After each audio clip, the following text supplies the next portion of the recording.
na Wow. guys, tapos na ang aking palitaw. Ready to eat na siya. Diba, easy lang.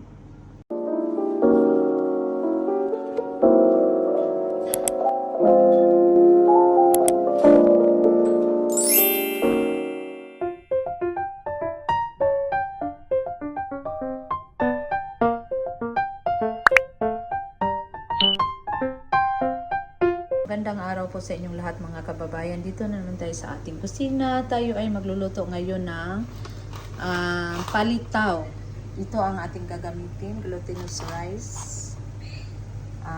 sesame seeds, at itong yung coconut na asukal. At ito na, mag-start na tayo. Ilagay muna natin ang ating glutinous rice. Yung malagkit na powder. Tapos ito na, lagyan na natin ng tubig para atin haluin. Ito na, haluin na natin. Hindi masyadong kunti lang ang tubig ilagay para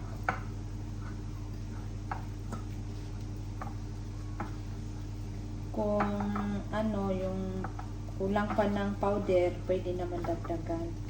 Dagdagan ko lang kunti kasi pa siya, malambot pa.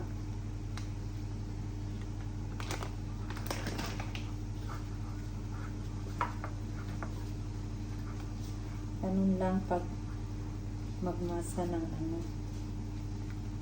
ito pwede na to. O konti lang ang gawin namin kasi dalawa lang man kami ang kakain ito. Yung friend ko.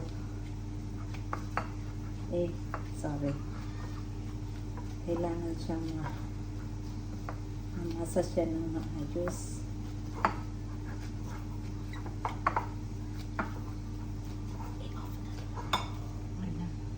At ito na guys.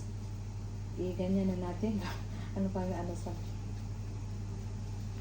Para ilagay na natin sa kumukulong tubig ngayon. Flat ko muna ito. Para ready na.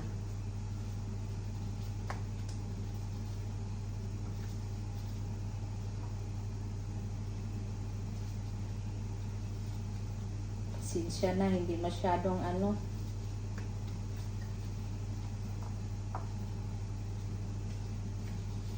pareho ang laki niya. Kaya na.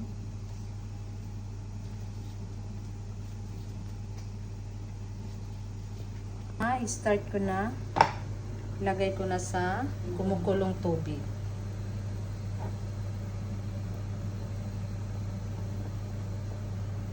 At hintayin na lang pag lumitaw na siya, yung luto na.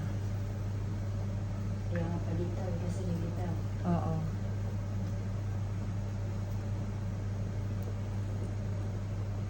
Ito na guys, luto na siya. Tanggalin na natin at ilagay natin sa ating plato, pinggan, or what. Tanggalin na natin.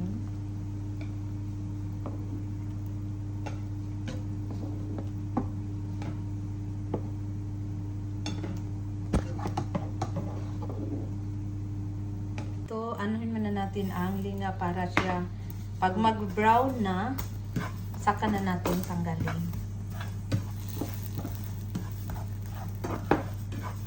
Pag mag-brown na siya. Ito na, tanggalin ko na kaya syempre, medyo brown na siya, masusunog siya eh. Anuhin ko muna to para siya, saglit lang. Mabango kasi kapag, oo, mabango siya. Tama na to. Mix ko lang ito ang asukal. I-mix ko sa linya. Haluin ko lang ito. Lingan saka asukal.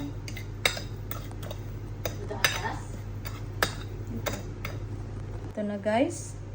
Unahin muna natin ang ano bang tawag dito? Niyog. Niyog. At saka isunod itong at saka asukal. Ito naman, first ang niyog.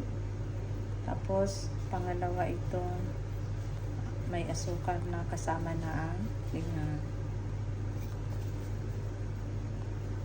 Ganito lang ang paggawa ng palitay, guys. Palitaw.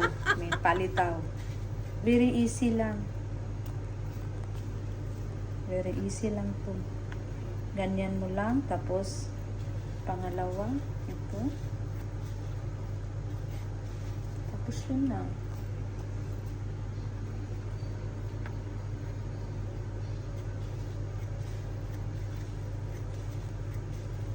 Ito na, guys. Tapos na ang aking palitaw. Tapos na. Ano naman yan? Na, guys. Tapos na ang aking palitaw. Ready to eat na siya. Diba, easy lang.